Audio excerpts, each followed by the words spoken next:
வணக்கம். All India radio, Chennai.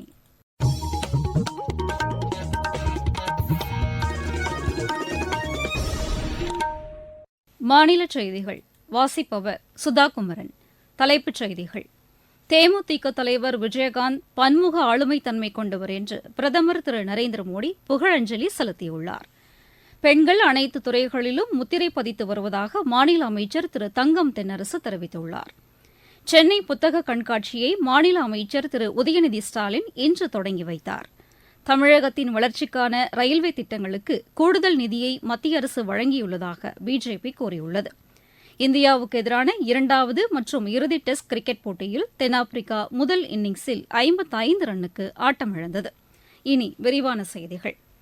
தேமுதிக தலைவர் விஜயகாந்தின் மறைவு ஈடு செய்ய முடியாத இழப்பு என்றும் பிறருக்கு உதவும் தன்மை கொண்டவர் என்றும் பிரதமர் திரு நரேந்திர மோடி புகழஞ்சலி செலுத்தியுள்ளார். விஜயகாந்துடனான நட்பு குறித்து சமூக வலைதளத்தில் பகிர்ந்துள்ள கட்டுரையில் அவர் இதனை தெரிவித்துள்ளார். கேப்டன் பன்முக ஆளுமை தன்மை கொண்டவர். இந்திய சினிமா உலகில் விஜயகாந்த் அளவுக்கு அழியாத முத்திரை பதித்த நட்சத்திரங்கள் வெகு சிலரே.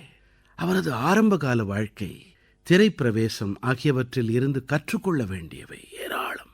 எளிமையான ஆரம்பத்திலிருந்து தமிழ் சினிமாவின் உச்சம் வரையிலான அவரது பயணம் வெறுமனே ஒரு நட்சத்திரத்தின் கதையாக மட்டுமல்லாமல் இடைவிடாத முயற்சி மற்றும் அசைக்க முடியாத அர்ப்பணிப்பின் வரலாறாக அமைந்தது.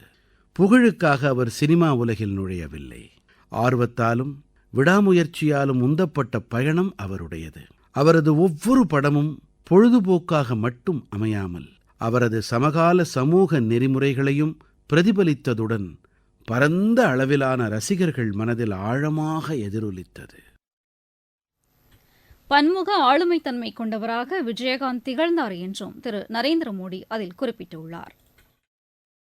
தொழில் ரீதியான சாதனைகளை தாண்டி விஜயகாந்த் அவர்களின் வாழ்க்கை இளைஞர்களுக்கு மதிப்புமிக்க போதனைகளை வழங்குகிறது. அவரது உறுதிப்பாடு, ஒருபோதும் துவண்டு விடாத மனப்பான்மை மற்றும் முழுமையான அர்ப்பணிப்பின் மூலம் எத்தகைய சவால்களையும் சமாளிக்கும் திறன் ஆகியவை அவரது வாழ்க்கை பிறருக்கு கற்றுத்தரும் மிக முக்கிய பாடங்களாகும். அதே போன்று அவரது பரந்த மனப்பான்மையும் உத்வேகம் அளிக்கக்கூடியதாகும். வள்ளல் தன்மைக்கு பெயர் பெற்ற இவர் ஈட்டிய தனது புகழையும் செல்வத்தையும் பல வழிகளில் சமூகத்தின் நலனுக்காக வழங்கினார்.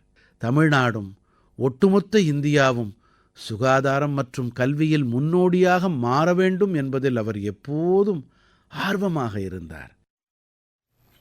திரைப்படத்துறையின் சாதனைகளை தாண்டி விஜயகாந்தின் வாழ்க்கை இளைஞர்களுக்கு பல்வேறு போதனைகளை வழங்கியுள்ளதாகவும் திரு நரேந்திர மோடி தெரிவித்துள்ளார். விஜயகாந்த் அவர்களின் மறைவால் பலரும் தங்கள் அன்புக்குரிய தலைவரை இழந்துள்ளனர். ஆனால் நான் நேசம் மிகுந்த மதிநுட்பம் மிக்க ஒரு அன்பான நண்பரை இழந்து விட்டேன். ஈடு செய்ய முடியாத வெற்றிடத்தை அவர் விட்டுச் சென்றுள்ளார். தீரம், கொடைத்தன்மை, கூர்மதி, உறுதிப்பாடு ஆகிய நான்கும் ஒரு வெற்றிகரமான தலைவரின் இன்றியமையாத கூறுகள் என்பதைப் பற்றி குரல் பேசுகிறது. கேப்டன் உண்மையிலேயே இந்த குணாதிசயங்களின் உருவகமாக திகழ்ந்தார். அதனால்தான் அவர் பரவலாக மதிக்கப்பட்டார். அவரது மங்காத புகழும் மாண்பும் ரசிகர்களின் இதயங்களிலும் தமிழ் சினிமா வரலாற்றிலும் பொது சேவை வழித்தடத்திலும் நீடித்து நிலைத்து நிற்கும். மேலும் அனைவருக்கும் முன்னேற்றம் மற்றும் சமூக நீதியை உறுதி செய்யும் அவரது தொலைநோக்கு பார்வையை நனவாக்க நாம் தொடர்ந்து பணியாற்றுவோம். பெண்கள் அனைத்து துறைகளிலும் முத்திரை பதித்து வருவதாக மாநில நிதியமைச்சர் திரு தங்கம் தென்னரசு கூறியுள்ளார். விருதுநகர் மாவட்டம் காரியாபட்டி அரசு பெண்கள் மேல்நிலைப் பள்ளியில் விலையில்லா மிதிவண்டிகளை மாணவர்களுக்கு வழங்கி அவர் பேசினார். மகளிருக்கு கல்வி அளிப்பதில் தமிழகம் சிறந்து விளங்குவதாக அமைச்சர் தெரிவித்தார். நடப்பாண்டு முதல் இளைஞர் இலக்கிய திருவிழா நடத்தப்படும் என்று மாநில அமைச்சர் திரு உதயநிதி ஸ்டாலின் அறிவித்துள்ளார். சென்னை புத்தக கண்காட்சியை இன்று திறந்து வைத்து அவர் பேசினார். இளைஞர்களின் படைப்பாற்றலை ஊக்குவிக்கும் வகையில் இந்த ஆண்டு முதல் இளைஞர் இலக்கிய திருவிழாவும் நடத்தப்பட இருக்கின்றது. இலக்கியம் என்பது இயக்கமாக மாற வேண்டும். மனிதரின் அன்றாட பழக்கமாக வாசிப்பு பழக்கம் இருக்க வேண்டும். புத்தகம் வழங்குவது என்பது அறிவு கொடையாக அமையும். புத்தகங்கள் வாங்குகின்ற பழக்கத்தை நூலகங்களுக்கு செல்கிற பழக்கத்தை பள்ளி காலத்திலேயே மாணவர்கள் ஏற்படுத்த வேண்டும். புதிய சிந்தனைகளை கல்லூரி மாணவரிடம் உருவாக்க வேண்டும். இது தமிழ் பற்றை, தமிழ் ஆர்வத்தை, தமிழ் உணர்ச்சியை, தமிழ் எழுச்சியை உருவாக்கும். இத்தகைய தமிழ் ஆர்வத்தை உருவாக்குவதாக புத்தக காட்சிகள் செயல்பட்டு வருகின்றன. இந்த புத்தக கண்காட்சி வரும் 21ஆம் தேதி வரை நடைபெற உள்ளது. தமிழகத்தின் நலனில் பிரதமர் திரு நரேந்திர மோடி தனி அக்கறை கொண்டிருப்பதாக பிஜேபி மாநில தலைவர் திரு அண்ணாமலை கூறியுள்ளார். இன்று சேலத்தில் செய்தியாளர்களிடம் பேசிய அவர், நேற்று ஒரே நாளில் 20,000 கோடி ரூபாய் மதிப்பிலான திட்டங்களை பிரதமர் திருச்சியில் தொடங்கி வைத்ததை சுட்டிக்காட்டினார். கடந்த ஓராண்டில் மட்டும் மத்திய அமைச்சர்கள் 400க்கும் மேற்பட்ட முறை தமிழகத்திற்கு வருகை புரிந்து திட்டங்களை வழங்கியுள்ளதாக அவர் தெரிவித்தார். ரயில்வே துறை சார்ந்த திட்டங்களுக்கு தமிழகத்திற்கு கூடுதல் நிதி கிடைத்துள்ளதாகவும் திரு அண்ணாமலை கூறினார்.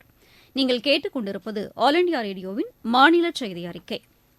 நாடு முழுவதும் மேற்கொள்ளப்பட்டு வரும் நமது லட்சியம் வளர்ச்சியடைந்த பாரதம் யாத்திரை பொதுமக்களிடையே பெரும் வரவேற்பை பெற்றுள்ளது. மத்திய அரசின் திட்டங்கள் குறித்து விழிப்புணர்வை ஏற்படுத்துவதோடு விடுபட்ட பயனாளிகளுக்கு திட்டங்கள் சென்றடைவதை உறுதி செய்யும் நோக்கில் இந்த யாத்திரை நடத்தப்பட்டு வருகிறது. நாகை மாவட்டத்தில் நடைபெற்ற இந்த யாத்திரையின் கீழ் வேளாண் பணிகள் குறித்து விவசாயிகளுக்கு விழிப்புணர்வு ஏற்படுத்தப்பட்டது.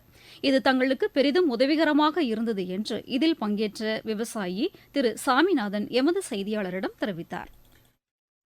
இந்திய வேளாண்மை அறிவியல் ஆராய்ச்சி மையத்திலிருந்து முகாம் போட்டிருந்தாங்க. வேளாண்மை பற்றின விழிப்புணர்வு ஏற்படுத்தினாங்க மக்களுக்கு. அந்த விழிப்புணர்வு மிகவும் பயனுள்ளதாக இருந்துச்சு.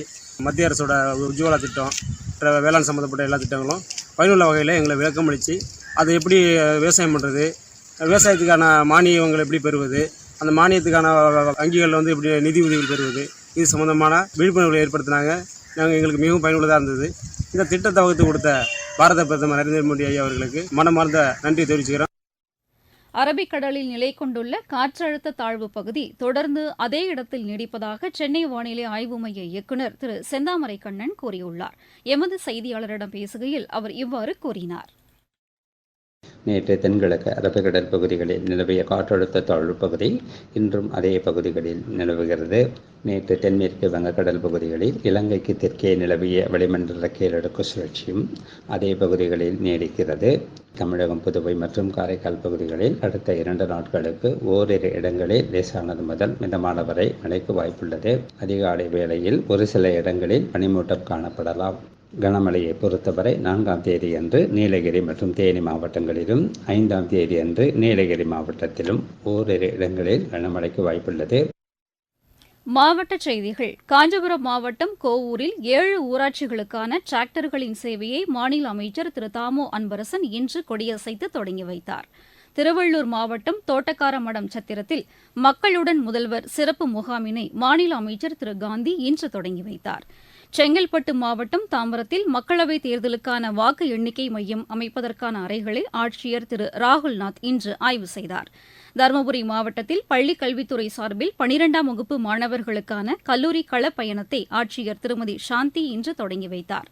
கன்னியாகுமரியிலிருந்து நிஜாமுதீன் செல்லும் திருக்குறள் விரைவு ரயில் இன்றிரவு மணி 7:10க்கு பதிலாக 8:30க்கு புறப்பட்டுச் செல்லும் என்று தெற்கு ரயில்வே அறிவித்துள்ளது. விளையாட்டுச் செய்திகள். தென்னாப்பிரிக்காவுக்கு எதிரான 2வது மற்றும் இறுதி டெஸ்ட் கிரிக்கெட் போட்டியில் இந்தியா வலுவான நிலையில் உள்ளது. கேப்டவுனில் இன்று தொடங்கிய இப்போட்டியில் டாஸ் வென்று முதலில் பேட் செய்த தென்னாப்பிரிக்கா முதல் இன்னிங்ஸில் தொடக்கம் முதலே விக்கெட்டுகளை இழக்க தொடங்கி 55 ரன்னுக்கு ஆட்டமிழந்தது. அதிகபட்சமாக கைல் வெரேனே 15 ரன் எடுத்தார். முகமது சிராஜ் அபாரமாக பந்து வீசி 6 விக்கெட்டுகளை வீழ்த்தினார். பும்ரா 2 விக்கெட்டுகளையும் முகேஷ்குமார் 2 விக்கெட்டுகளையும் வீழ்த்தினர்.